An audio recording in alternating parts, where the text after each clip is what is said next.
नमस्कार दोस्तों, मैं आप सभी का चिर परिचित दोस्त उपस्थित हूँ आप सभी की सेवा में कुछ महत्वपूर्ण जानकारियों को लेकर के। आइए आज हम सभी जानते हैं, श्रावण मास चल रहा है। इसमें अगर हम हनुमान जी की आराधना करते हैं मंगलवार को तो किन किन लाभों को प्राप्त कर सकते हैं।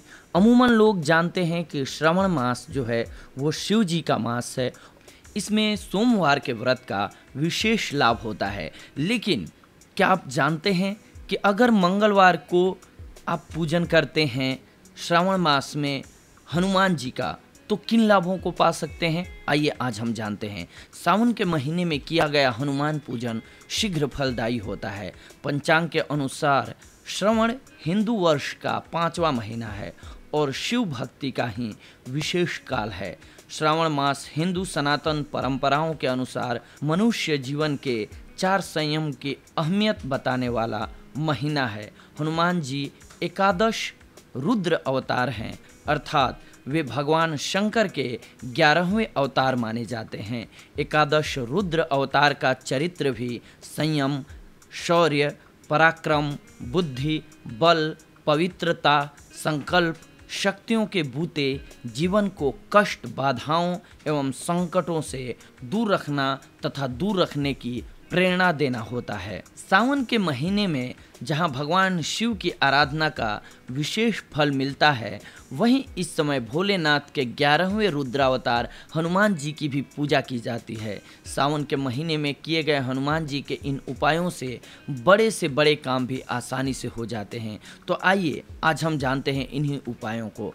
सावन माह के किसी भी मंगलवार को नहा धोकर साफ धुले हुए वस्त्र पहने।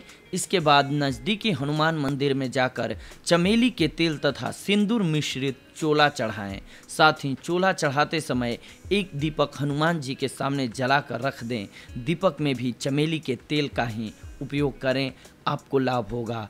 चोला चढ़ाने के बाद हनुमान जी को गुलाब के फूल की माला पहनाएं और केवड़े का इत्र हनुमान जी की मूर्ति के दोनों कंधों पर थोड़ा थोड़ा छिटक दें। एक साबुत पान का पत्ता लें और इसके ऊपर थोड़ा गुड़ एवं चना रखकर हनुमान जी को इसका भोग लगाएं। भोग लगाने के बाद उसी स्थान पर थोड़ी देर बैठकर तुलसी की माला से हम जो अभी मंत्र बता रहे हैं इसका जाप करें। राम रमेति रामेति रमे रामे मनोरमे सहस्त्र नाम ततुन्यं राम नाम वरानने। फिर से एक बार सुन लीजिए। राम रामेति रामेति रमे रामे मनोरमे सहस्त्र नाम ततुन्यं राम नाम वरानने। अब हनुमान जी को चढ़ाए गए गुलाब के फूल की माला से एक फूल तोड़कर उसे एक लाल कपड़े में लपेटकर अपने धन स्थान यानी तिजोरी में रखें। उसी समय घर में धन का आगमन होने लगेगा। दूसरा उपाय, सावन के किसी भी मंगलवार को सुबह स्नान करने के बाद बड़ के पेड़ का एक पत्ता तोड़ें और इसे साफ स्वच्छ पानी से धो लें। इस पत्ते को कुछ देर हनुमान जी की प्रतिमा के सामने रखें और इसके बाद इस पर केसर से श्री राम लिखें। अब इस पत्ते को अपने पर्स में रख लें। साल भर आपका पर्स पैसों से भरा रहेगा। इसके बाद जब दोबारा सावन का महीना आए तो इस पत्ते को किसी नदी में प्रवाहित कर दें और इसी प्रकार से एक और पत्ता अभिमंत्रित कर अपने पर्स में रख लें। तीसरा उपाय है, सावन में मंगलवार के दिन किसी हनुमान जी के मंदिर जाएं और वहां बैठकर राम रक्षा स्रोत का पाठ करें। इसके बाद हनुमान जी को गुड़ और चने का भोग लगाएं। जीवन में यदि कोई समस्या है तो उसका निवारण करने के लिए प्रार्थना करें। चौथा उपाय, सावन में मंगलवार के दिन किसी ऐसे मंदिर जाएं जहां भगवान शिव एवं हनुमान जी दोनों की ही प्रतिमा हो। वहां जाकर शिव एवं हनुमान जी की प्रतिमा के सामने शुद्ध घी के दीपक जलाएं। इसके बाद वहीं बैठकर शिव चालीसा तथा हनुमान चालीसा का पाठ करें। इस उपाय से भगवान शिव एवं हनुमान जी दोनों की ही कृपा आपको प्राप्त होगी। पांचवा उपाय, सावन के मंगलवार को पास ही स्थित हनुमान जी के किसी मंदिर में जाएं और हनुमान जी को सिंदूर एवं चमेली का तेल अर्पित करें और अपनी मनोकामना कहें। इससे हनुमान जी प्रसन्न होते हैं और भक्त की हर मनोकामना पूरी करते हैं। छठा उपाय, मंगलवार के दिन घर में पारद से निर्मित हनुमान जी की प्रतिमा स्थापित करें। पारद को रसराज कहा जाता है।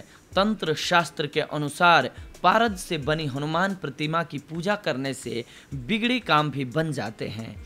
पारद से निर्मित हनुमान प्रतिमा को घर में रखने से सभी प्रकार के वास्तु दोष स्वतः ही दूर हो जाते हैं। साथ ही घर का वातावरण भी शुद्ध होता है।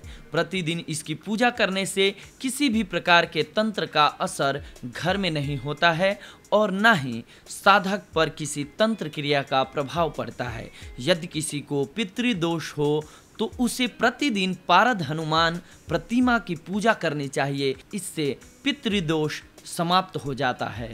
7वां उपाय, सावन में किसी मंगलवार के दिन सुबह स्नान इत्यादि करने के बाद बड़ के पेड़ से 11 या 21 पत्ते तोड़ लें। ध्यान रखें कि ये पत्ते पूरी तरह से साफ एवं साबुत हों, कटे फटे छटे न हों।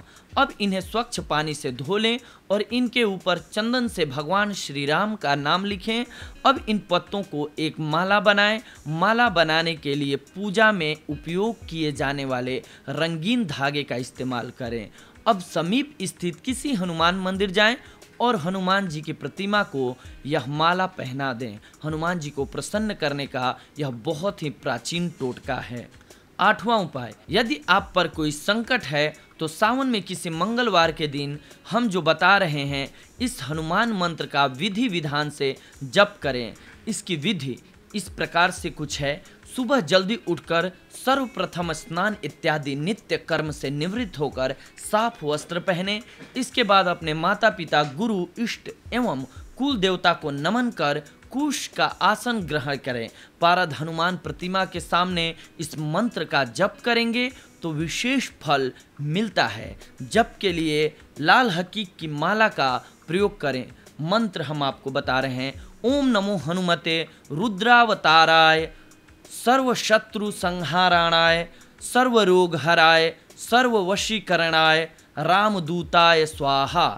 हनुमान जी की पूजा में ध्यान रखें कि उनको लाल चीज़ें ज़्यादा पसंद हैं, यानी कि उनको लाल वस्त्र चढ़ा सकते हैं आप, इससे भी आपको लाभ होगा। तो ये रहा आज का हमारा वॉइस ओवर आप सभी के लिए हनुमान जी की पूजन विधि को लेकर के, वो भी खास करके श्रावण मास में जो कि शिव जी का महीना है और हनुमान जी शिव जी के ही एक रूप हैं।